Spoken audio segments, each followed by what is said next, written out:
پیارے بچوں، 10 ایسے عمل ہیں جس پر ہر مسلمان کو ضرور عمل کرنا چاہیے تاکہ وہ سچا اور اچھا مسلمان بن سکے۔ اس کو بولتے ہیں فروع دین۔ سب سے پہلے ہے نماز۔ 5 وقت کی نماز ادا کرنا بہت ضروری ہوتا ہے۔ دوسرا عمل ہے رمضان کے مہینے میں روزے رکھنا، اور تیسرا عمل ہے حج ادا کرنا۔ چوتھا عمل ہے زکوٰۃ دینا، اور 5واں عمل ہے خمس ادا کرنا۔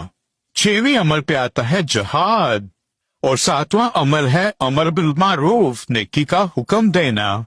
8واں عمل ہے نہی عن المنکر، برائی سے روکنا۔ 9واں عمل ہے تولا، اللہ کے دوستوں سے دوستی رکھنا، اور 10واں عمل ہے تبرع، اللہ کے دشمنوں سے دور رہنا۔ اگر ہم ان 10 چیزوں کو اپنا لیں تو ہم اللہ کے سچے اور اچھے مسلمان بن سکتے ہیں۔ اللہ ہم سب کو حق اور سچ کے راستے پہ چلنے کی توفیق دے۔ ویڈیو اگر پسند آئے تو لائک